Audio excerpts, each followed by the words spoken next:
Wow!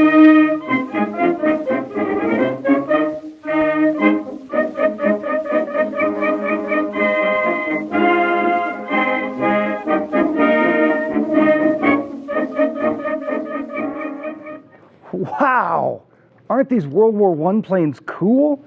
I think our next STEM in 30 show is going to be on World War I. Aren't STEM in 30 shows about science, technology, engineering, and mathematics? This is history. Oh, but the study of World War I is all about technology and engineering. Many technological advances were made during the war, especially in aviation. Advancements were made in aircraft and aero engine design and materials. They developed devices that would allow a machine gun to fire straight forward without hitting the propeller, and cameras that would take detailed photographs of the ground from thousands of feet up. Tactics and technology made great advances during World War I, as each side tried to gain the advantage over the other. Wow! See? I think this show should be on World War I. When is your next show? It's right now. This is STEM in 30.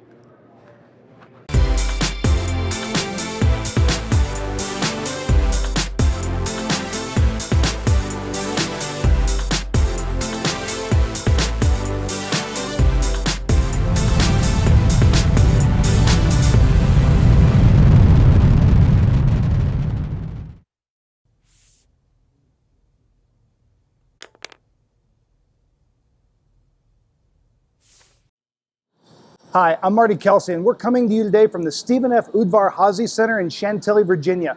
This museum is phenomenal. You can see everything here from the Space Shuttle Discovery to these phenomenal World War I planes that you see behind me.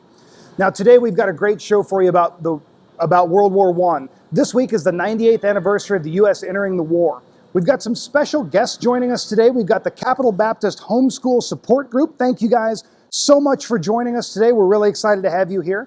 We also have Mr. Daniels' history class from Kearney, Missouri joining us via video. We'll see them here a little bit later in the show. And we're going to start today with Dr. Peter Jacob, Chief Curator at the National Air and Space Museum. So we're talking about World War I today. Why do we want to study World War I? Well, you know, World War I took place 100 years ago, and that's a long time. So you might ask yourself, well, why do we need to know about that today? So why don't we look and see if we can find out why? During the next few years, the National Air and Space Museum will be observing the 100th anniversary of the First World War, which took place between 1914 and 1918. There was no one who fought in World War I alive today, and only a few who were children then. So why is this event of the distant past important for us to know about and understand? First, millions of people from many countries were involved, and their lives were powerfully shaped by it. It was the first major conflict of global proportions. But beyond that, we can see the roots of many aspects of our world today in World War I. Our modern world is a small place. We move about easily and are interdependent with other countries in complex ways. What happens around the world affects us here at home. And of course, we're broadly interconnected through the internet and related technology. In many ways, our journey to our current vastly globalized world began in World War I. Understanding World War I helps us better understand ourselves and in turn makes us better informed as we face challenges of the future. In today's STEM in 30 program, we're going to examine one small piece of World War I history, the beginnings of military aviation. Today, aviation is a critical component of our military capability. It all began 100 years ago in World War I. All right, now it's time to get you guys involved. Not just our audience here, but also Mr. Daniels' class in Kearney and our online viewers. This is your chance to participate in the show. Here in a second, the guys here in the audience have a bag, and it's filled with some materials. You guys are going to open it up when I say to. Mr. Daniels' class has the same materials, and the online audience, you guys are going to see a short video showing you what's in these bags. So what we want you to do is look at the materials in there and think about what could you build with the stuff in here. Are you guys ready? Your 30-second challenge starts now.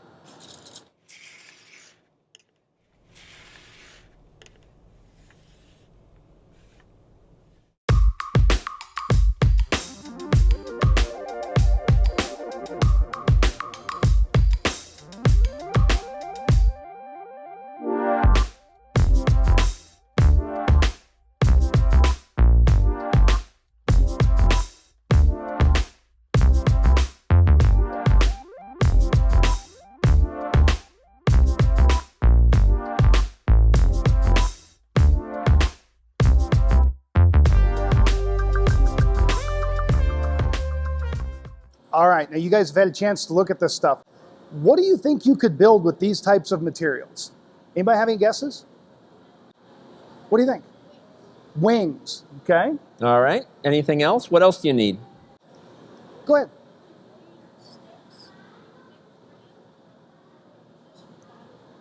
Okay, so he's saying that you might be able to use parts of that to make the body of an airplane. These guys have some good guesses, don't they? I don't know. Maybe you guys ought to be standing here rather than us, because you seem to know all the answers.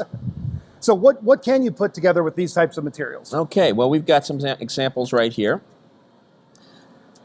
One of our guests here mentioned the frame of the airplane could be made out of these wooden sticks. Well, if you look at an airplane today, it's made out of metal, right? Or even very modern airplanes are made out of composite materials, very, very different than wood.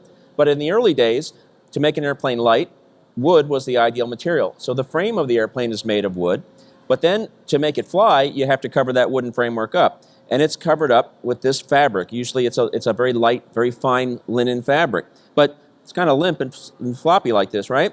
So what we would do is we would cover this fabric with kind of a liquid plastic that would harden and give it a hard surface, and then you could paint that.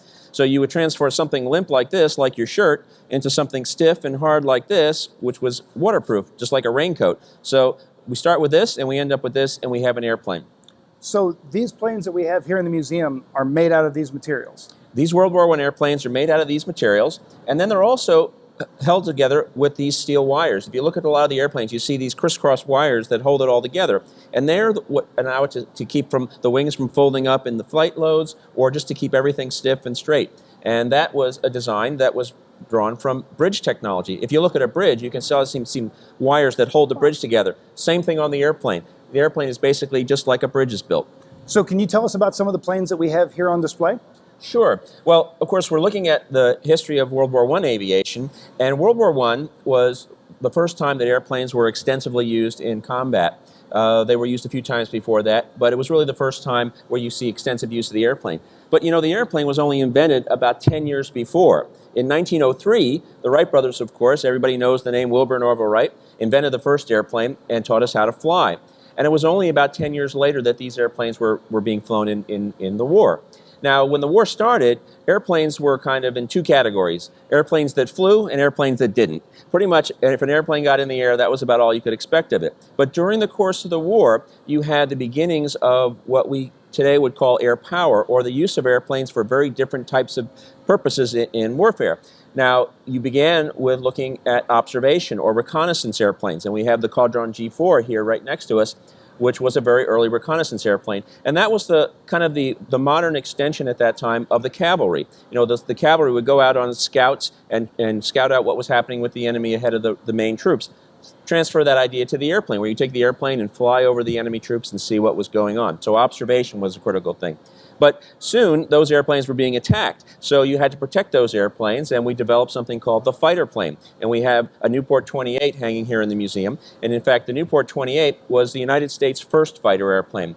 You know, almost 100 years ago, 98 years ago this week, on April 6, 1917, the United States entered the war. The war started in Europe a couple of years earlier. And if you look at our Newport, you see that really interesting marking on the side. It's Uncle Sam's hat inside of a ring. And that's exactly what it is, because in 1917, the United States entered the war, and we said we threw our hat into the ring. And so on America's first squadron, we had that emblem on the airplane. So these fighter airplanes were developed to protect the observation airplanes and interact with one another. Then we also had what we call ground attack airplanes, and the Halberstadt CL-4 behind us here was an example of that. And these were airplanes that were designed to support the troops on the ground. They would fly very low, and they would strafe the troops on the ground or do other kinds of support for the ground. And that's a development of another modern tactic, where you have air support of troops on the ground. And then, of course, bomber aircraft were developed. And the Caudron that we looked at earlier was an example of that. And these were airplanes that were a little bit larger and designed to carry bombs that could be dropped on enemy troops and then ultimately even on civilian targets. So during the war, you had the development of aviation in terms of different missions and different types of airplanes to perform those missions. Wow. Now, these aren't the only planes that the National Air and Space Museum has. We also have a phenomenal collection at the Museum on the Mall in Washington, D.C., right? Yes, of course. The Air and Space Museum has two buildings for public display, the WWI Hazy Center here and the National Mall building in Washington, D.C., and we have a wonderful display of World War I airplanes there. So let's take a look at those. World War I saw rapid advance in aviation technology, and here in the National Air and Space Museum's World War I gallery, we have some wonderful examples that illustrate that. Just behind me is the FE-8. That was a British fighter plane designed early in the war, in 1915, and first saw service in 1916. And one of the things you first notice about that airplane is that the engine is behind the pilot, not in front of the pilot like in a conventional airplane. And the reason for that was that when airplanes were first used in combat and weapons or machine guns were mounted on them, you had the obvious problem of firing the gun with a whirling propeller in front of you. So a simple solution was to simply put the engine behind the pilot and behind the gun. And you see that in the design of the FE-8. These pusher airplanes, as they were called, weren't very stable and weren't the best flying airplanes, but they did allow the weapon to be mounted and really turn the airplane into a weapon, into a combat airplane. The other thing you notice about the FE-8 is the pilot's environment. You notice that the pilot's cockpit is very tight and cramped, and also that the pilot is out in the open air exposed. So these pusher airplanes were difficult to fly, they were uncomfortable, and they were dangerous.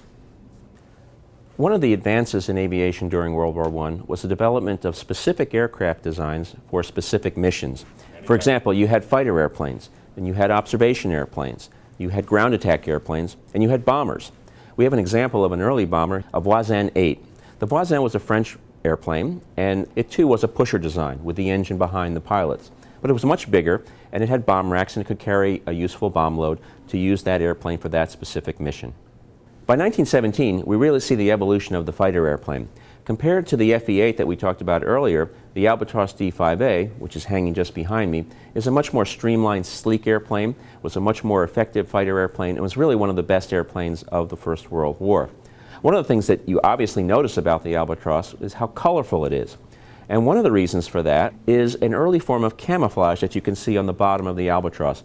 Notice that many-colored lozenge pattern that you see on the bottom of the wings.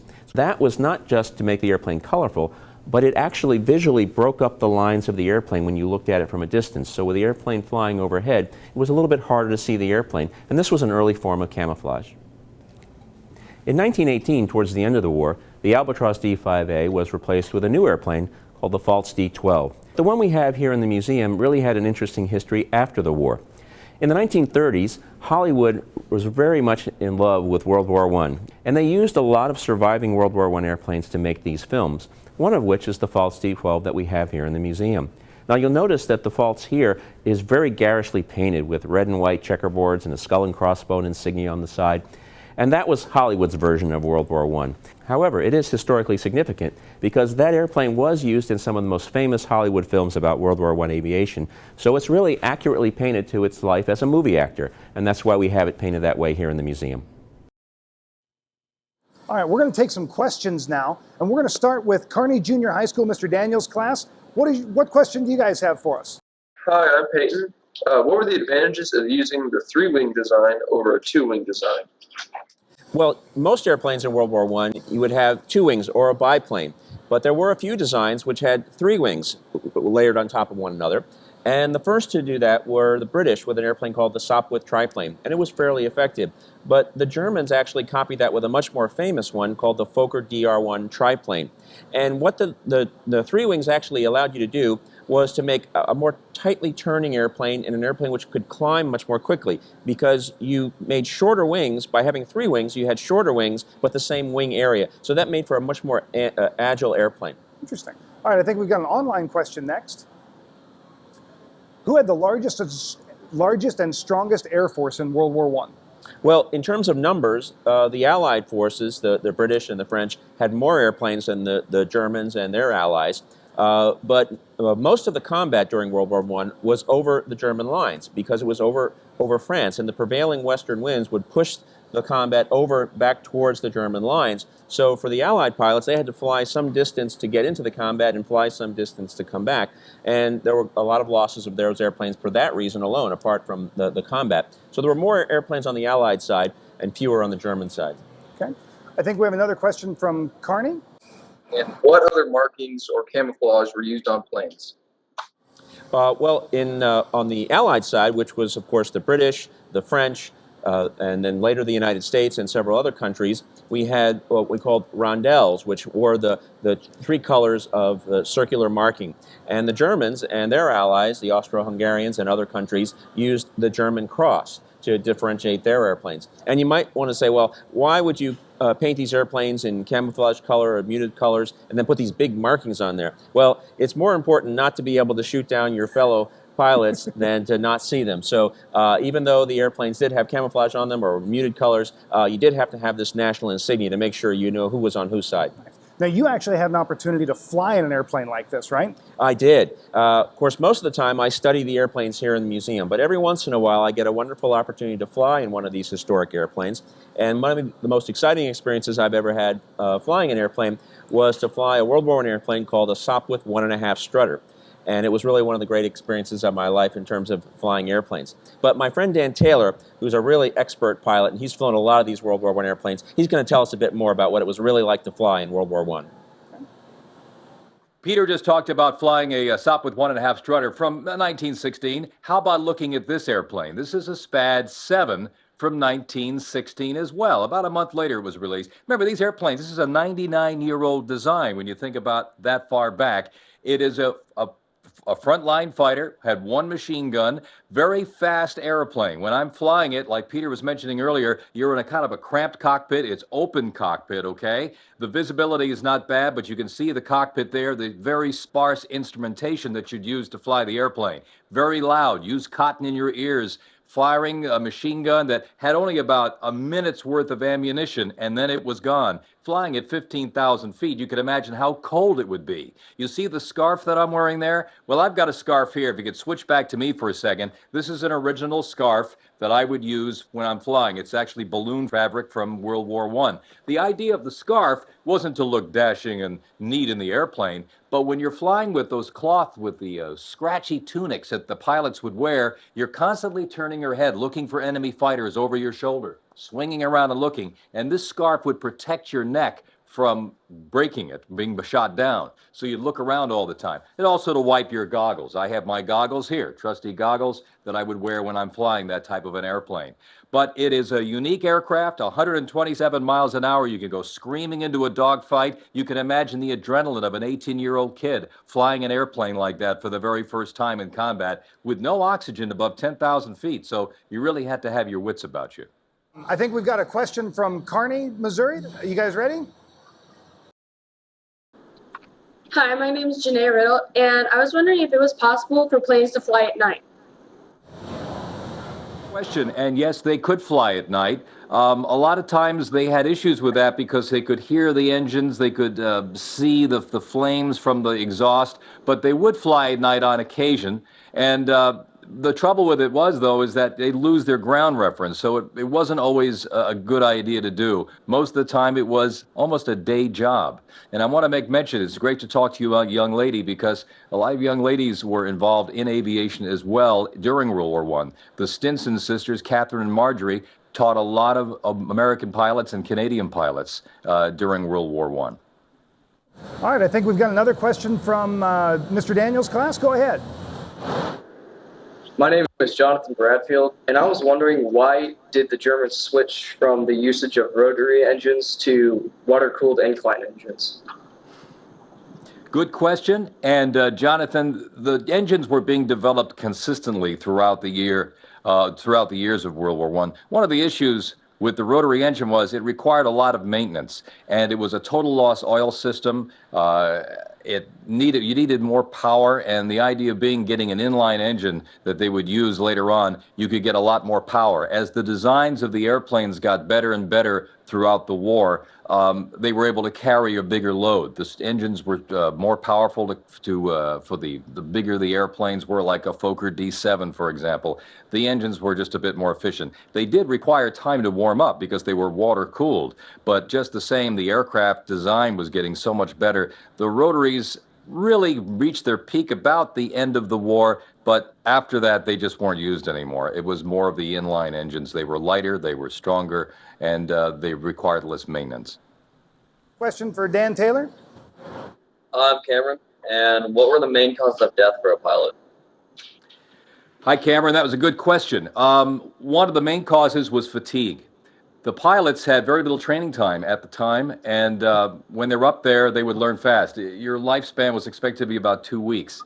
And because of that, you're 18, 22 years old, you have a lot of adrenaline, you have a lot of gusto, but the problem was they were dealing with fatigue all the time. And they would sit down. It was a bizarre thing because you'd be up in the air fighting death. You would land and have the war far away from you, a gramophone records. It wasn't like being in the trenches. So mainly fatigue was one of the biggest problems.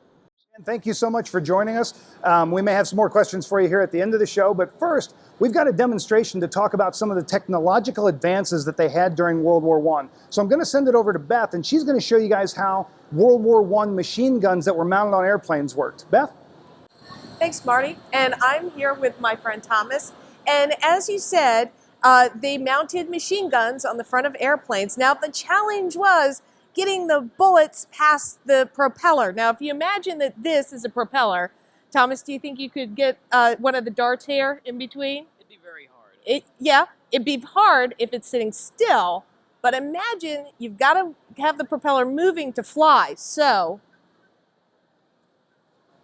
how about now? That'd be incredibly difficult. That would be incredibly difficult, but you're going to try it, right? Yes. Okay. We're going to put on safety first. I'm going to hand you your toy gun. We're going to walk up to our mark, and you're going to just go ahead and see if you can get it through there. Up. Why don't you try it again? Yeah, that's really pretty hard. You want to see what it looked like in slow motion? Okay.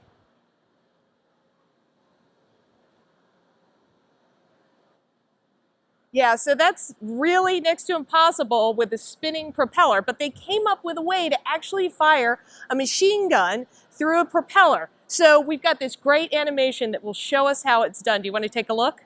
Yep. Let's take a look. From the beginning of World War I, many attempts were made to find ways of firing a machine gun on an airplane. Over the propeller as this Newport 11 Scout, in front of the propeller like this FE-8, but none actually through it. In 1915, a French pilot named Roland Garros, flying a plane called a Morane Type N, added deflector plates to the blades of the propeller, small wedges of toughened steel that would divert the passage of bullets which actually struck the blades. With his monoplane, Garros easily shot down 5 enemy aircraft. However, he was forced to land, and before he could set fire to his plane to destroy the evidence, he was captured by the Germans. It was sent to the Dutch designer Anthony Fokker. His solution was really simple. It was to synchronize the machine gun with the propeller. The synchronizer is an engine-driven coupling device, as shown on the right. The cam that you see is connected to the rear of the engine. It would operate a cable that connected to the gun that would stop it from firing when the propeller was in the gun's path. Because it was a mechanical system, when a pilot left the combat zone, he would pull a D-shaped handle in the cockpit to release the cam from unnecessary wear on the engine. Fokker was making a new German monoplane fighter that would dominate the skies with this synchronization system, and for a time when Allied planes were being shot down left and right all over the sky, it was known as the Fokker Scourge, or Curse. Simple, effective, and deadly. So airplanes were used during World War I. Not only did they figure out how to shoot guns off them, but they had other uses. And to tell us a little bit more about these uses, I've got Dorothy Cochran here. She's a curator in the aeronautics department. Dorothy, what else were airplanes used for? Well, one of their primary uses was as an observation aircraft. The idea is that you have a pilot and an observer who go up and they look and see what's happening over the terrain below. And so they bring back information of what they see.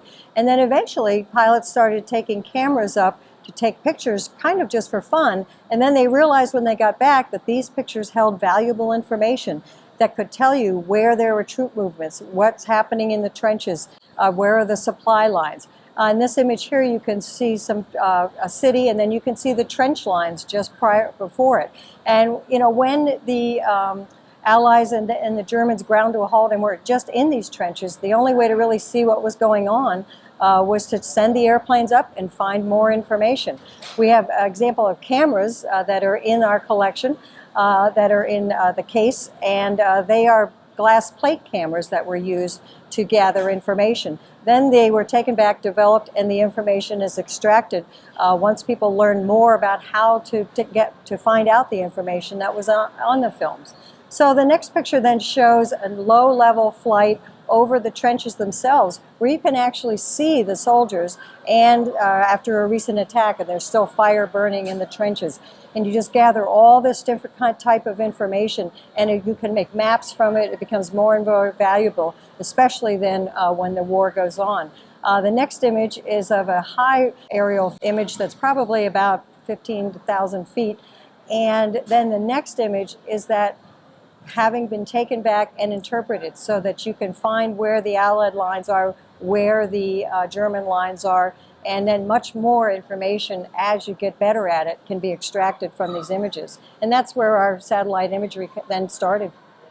Okay, that is really fascinating. And now we're going to take some questions. So I think you're going to join Marty and Peter. All right, our first question comes from Mr. Daniels' class in Kearney, Missouri. What's your question? Hi, I'm Tabitha. I was wondering how the airplanes are able to take steady, clear pictures while flying. How were they able to take steady, clear pictures while they were flying? Well, actually, they weren't. That was part of the challenge. In the early times, you know, they didn't have precise film that we have now, and the rattling of the planes, there was a lot of movement, so they had to develop mounts that would steady the cameras. All that was coming into being at that time, and it was a real challenge. Okay. We've got an audience question now. How fast would an average World War I plane travel? The speed of the airplane really increased a lot during World War I. As I mentioned earlier, at the beginning of the war, basically airplanes that just could get in the air really were all that we had. And you would have engines of about 50 to 60 horsepower and maybe be able to fly about that speed, 50, 60 miles an hour. By the end of the war, in 1918, you had engines of more than 200 horsepower and airplanes that could fly upwards of 150 miles an hour. Wow. Okay, we've got an online question now. What was the most advanced plane used in World War I? Oh, wow, that's a kind of a tough question. People always like to pick what's the best, what's the top plane.